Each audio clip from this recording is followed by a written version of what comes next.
আরে এটা কি এটা ভালো দেখায় না, করুন না, এদিকে শুনো। আরে অনেক রাত করে ঘুমিয়েছে তো, মনে হচ্ছে এখনো ওঠেনি। স্যার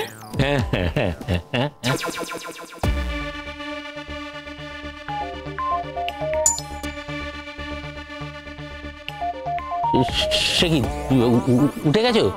ও বাবা বাবা, চাটা আবার কি করতে বললো? হ্যাঁ অনেক বেলা হয়েছে, আমি নিজেই চা করতে যাচ্ছিলাম। খুব বেলা হয়ে গেল না ঘুম ভাঙতে? হ্যাঁ, ভোরবেলার দিকে ঘুমিয়ে পড়েছিলাম। আমি উঠেছিলাম, তখন দেখছি কেউ ওঠেনি, তারপর আবার ঘুমিয়ে পড়েছি।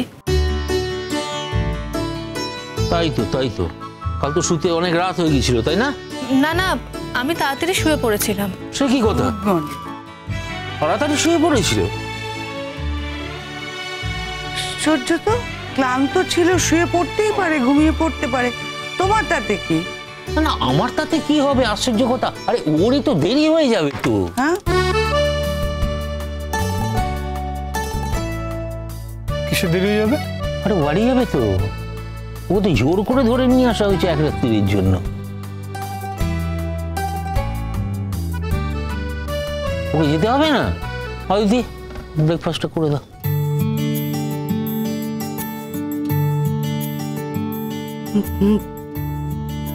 হ্যাঁ করে দিচ্ছি আমি। কি খাবে মোহর তুমি? বাটার টোস্ট খাবে? না না, আমি করে নিচ্ছি ব্রেকফাস্টটা। আরে না না না না না না, শোনো ওসব করতে যাও না। ব্রেকফাস্ট ও দেরি হয়ে যাবে। ও ব্রেকফাস্ট করার কোনো দরকার নেই, ছেড়ে দাও।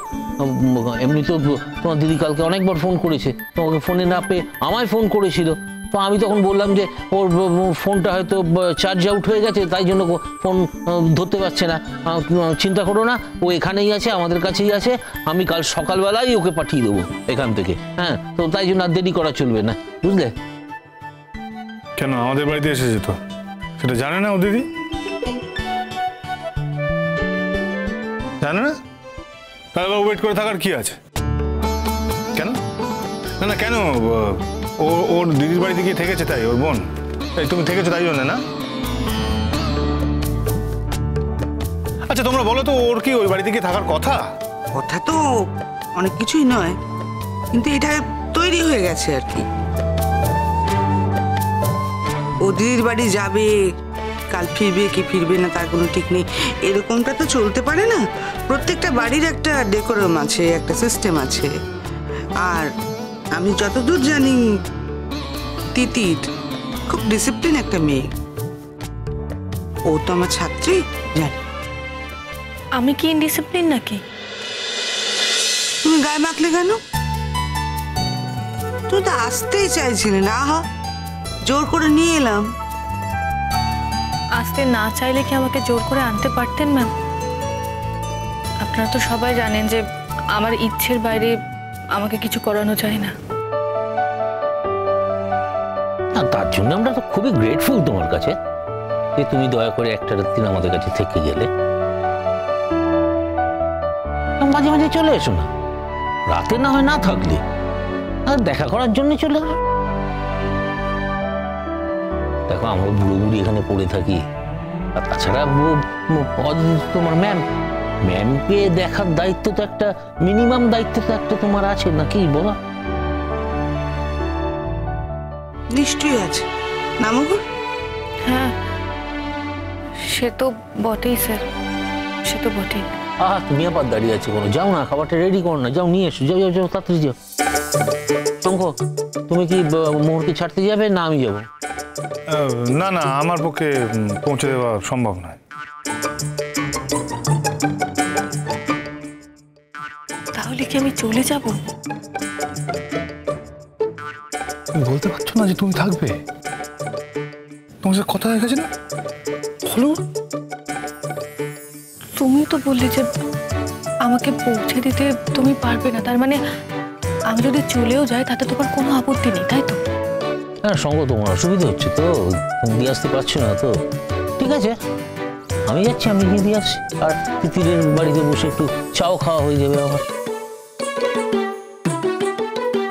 আমার আমি তোমাকে দিয়ে আসবো। হ্যাঁ, আমি তাহলে উঠি, জামা কাপড় পরি। এত তাড়া কেন করছেন স্যার?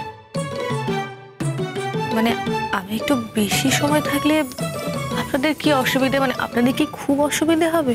আমার অসুবিধা হবে মানে? এসব কি বলছো তুমি? আমি তো কিছু বুঝতে পারছি না। অসুবিধা তো কখনোই আমাদের ছিল না, অসুবিধা ছিল তোমার। তুমি এখানে আসতে চাইছিলে না, তা যাও এক রাত্রির জন্য এসছো, তো রাত্রি কেটে গেছে, এবার তোমায় পৌঁছে দিতে হবে আমাকে। আমি দেখো, আমি কমিটমেন্ট ফেল করতে পারবো না ভাই। আমি তিতিরকে কথা দিয়েছি যে সকাল হলেই আমি তোমাকে পৌঁছে দেবো। তিতির হয়তো কিছুটা প্ল্যান করে বসে আছে, হয়তো এটা ভেবে বসে আছে যে তুমি গেলে তোমাকে রেখে ও কোথাও যাবে, অতএব আমি কমিটমেন্ট ফেল করতে পারবো না। আমি আমাকে তোমাকে পৌঁছে দিতেই হবে। ডুপ্লিকেট চাবি তোর কাছে আছে? না, কিন্তু ডুপ্লিকেট চাবি তো তুমি নিয়ে আসোনি। আমি তো রাতে ফিরবো জানতাম, তাই আমি নিয়ে আসিনি। তাহলে তিতির তো বেরোতে পারবে না তুমি না গেলে।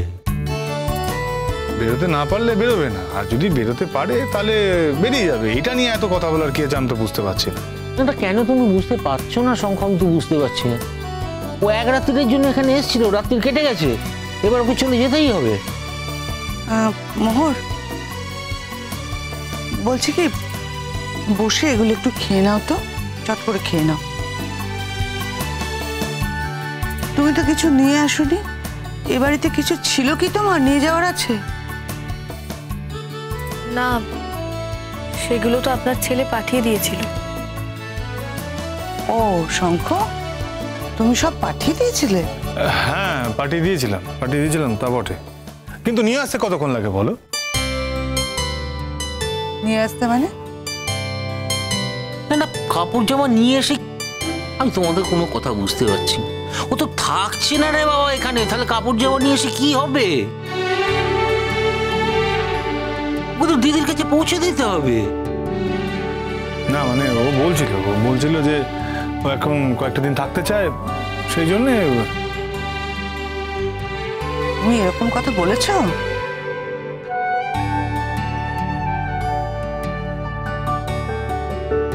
কি বলেছো? আমি কিছু বুঝতে পারছি না। তুমি শঙ্করকে বললে, আমাদের বললে না? হ্যাঁ, এদিকে শঙ্কর সাথেই তোমার ঝামেলা, সেই ঝামেলা করে তুমি বাড়ি থেকে বেরিয়ে চলে গেলে। বলবার সময় তুমি শঙ্করকে বলতে পারলে, আমাদের বলতে পারলে না। আমি এই ব্যাপার স্যাপার তোমাদের কিছু বুঝতে পারছি না স্যার, আসলে ওই আমাকে রিকোয়েস্ট করেছে, তাই জন্য। কি রিকোয়েস্ট করেছে? শঙ্খ তোমাকে থাকতে রিকোয়েস্ট করেছো? সেটা ভালো করেছো, কিন্তু পরে যেন এটা নিয়ে কোনো অশান্তি না হয় বাবা। না মানে রিকোয়েস্ট করার কি আছে? কেন? আমি তোমায় রিকোয়েস্ট করেছি? তুমি আমায় রিকোয়েস্ট করোনি? তার মানে তুমি বলতে চাইছো যে আমি এখানে নিজের থেকে থাকছি? না, সে তুমি নিজের ইচ্ছা না হলে তুমি এখানে থাকতে? তোমার নিজের ইচ্ছা নেই? আচ্ছা, আমি মানলাম আমার ইচ্ছেতে আমি এখানে থাকছি, আর আমি তো এমনি থাকতে যাইনি, তুমি বলেছো বলে আমি থাকছি। আবার এটা নিয়ে ঝগড়া শুরু করে দিলে। আমাদের যা বোঝার বুঝে গেছি ভাই, তোমাদের একসাথে থাকতে হবে না। বাবা ও থাকতে চেয়েছিল, মানে আমি ওকে রাখতে চেয়েছিলাম না,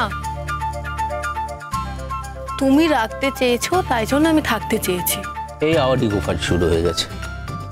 আচ্ছা বাবা, ঠিক আছে, তোমরা মনে মনে যেটা ঠিক করেছো সেটা আমাদের একটু দয়া করে খুলে বলো। না আদি, না, তুমি ওদের বিশ্বাস করছো? ওদের কোনো বিশ্বাস আছে? ওরা এই বলছে থাকবে একসাথে, ও বেলা দেখবে ঝগড়া হয়ে গেছে, কাল বলবে দুজনের একজন চলে যাচ্ছে। কোনো এত দিন পরে না, একটা পার্মানেন্ট সলিউশন না হলে দুজনকে একসঙ্গে রাখবো না। আরে সলিউশন কি আমার হাতে নাকি? আমি কি কোথাও গেছি নাকি? আমি তো চলে যাইনি কোথাও। তোমার বাড়ি ছেড়ে তুমি কোথায় যাবে? আমি বাইরের লোক, সেই জন্য চলে গিয়েছিলাম। হ্যাঁ তাই তুমি চলে গেছো। তুমি তুমি যদি এখানে নিজের বাড়ি না মনে করো, এই জায়গাটাকে নিজের না মনে করো, নিজে যদি না ভাবো, তাতে আমি আর কি করতে পারি বলো? ফালতু কথা। তুমি তো তোমার দিদির বাড়িতে গিয়েছিলে, তোমার দিদি জানে না তোমার বিয়ে হয়ে গেছে? তারপরে তুমি ওখানে বাড়ির লোকের মতো ট্রিটমেন্ট পেয়েছিলে, তোমার বাড়ির লোকের মতো রেখেছিল, বলো তো?